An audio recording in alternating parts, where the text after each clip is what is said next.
Frying Pan, other stuff. Frying Pan Shoals Light Tower is a designated lighthouse located on the Frying Pan Shoals, approximately 39 miles, 63 kilometers, southeast of Southport, North Carolina, and 32 miles, 51 kilometers, from Bald Head Island, North Carolina.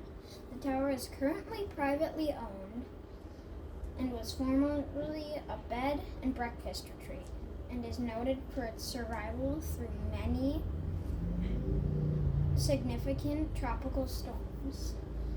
The light tower is modeled after a steel oil drilling platform known as a Texas tower, on top of the steel legs that was engineered to be a lighthouse housing several Coast Guard members. The 80-foot, 24 meters, light tower marks at the shoals at the confluence of Cape Fear River and the Atlantic Ocean. Very fun facts, historical information. As upbound maritime traffic entering the St. Mary's River increased toward the 1870s, Congress appropriated $2,000 for a small beacon light on Frying Pan Island, approximately 2 miles above the mouth of the river in 1879. A rock outcropping a few hundred feet in circumference, protruding a scant few feet above the surface of the water.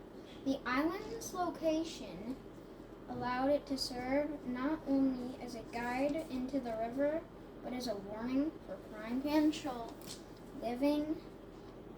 lying a few hundred yards to the southeast, as a front range to the Light Pipes Island further upstream above Detour Village.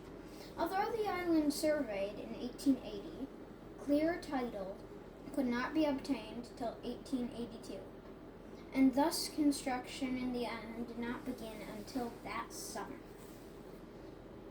As a result of the minimum size of the tower of the appropriation, 11th District Engineer Mayor Godfrey Witzel was hard-pressed to bring the construction to completion. In order to keep costs as low as possible, he was forced to keep the height and wrought and cast iron tower as short as possible, while still allowing the sufficient height to provide visibility. Customary brick lining and the interior was left completely bare, with no shelves, storage, or lamp cleaning area. Even the customary oil storage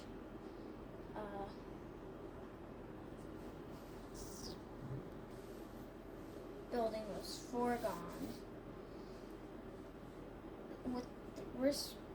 With the risky decision taken to temporarily store oil within the tower itself. The low appropriation eliminated even the possibility of any type of dwelling. The keeper, who was thus expected to make his own living arrangements while spending as much time at the light as would be needed to keep the light burning. As a result of the Spartan nature of the station's layout, construction on the island went very quickly.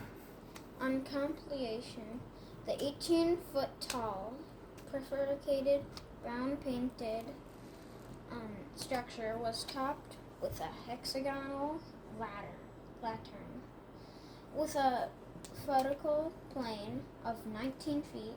The lantern contained a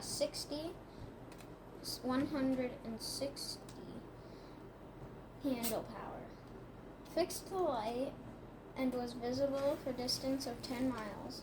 Work finished September, with the light displayed on the first time of the evening on October 1st, 1882. Funds completing the station finally became available in 1884. and construction crew finally returned to Frying Pan Island in July to erect 8-foot by 12-foot oil storage building, which has been bifurcated by Detroit Depot and shipped to the island. To provide accommodation for the keeper, one end of this storage building was outfitted with a bunk, shelves, and a cleaning table.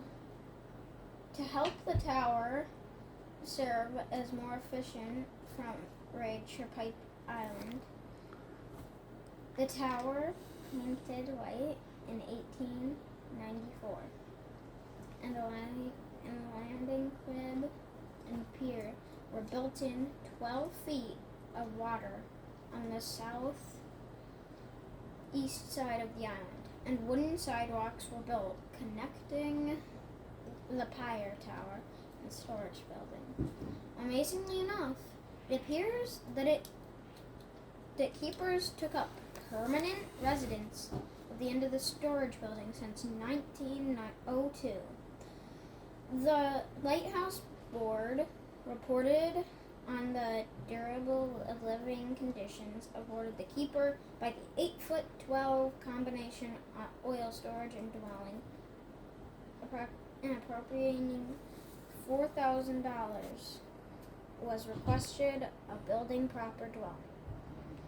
We have thus far been unable to identify the dwelling was ever built, but with the transfer of responsibility of the Lighthouse Commissioner and lighthouses in 1909, there were no longer any reports on this station, and information becomes very scarce. The Great Lakes Light List for 1924 shows that at a point we have yet be able to determine the 1882 tower was replaced by an unautomated pole-mounted light, and at some time thereafter the old tower was removed by the island and transported to the Coast Guard Station Sault Ste. Marie, where it was restored, painted, and displayed in front of the station main building, where it stands there today. Thank you for listening to my report on Frying Pan Shoals Light Tower, and thank y'all for listening.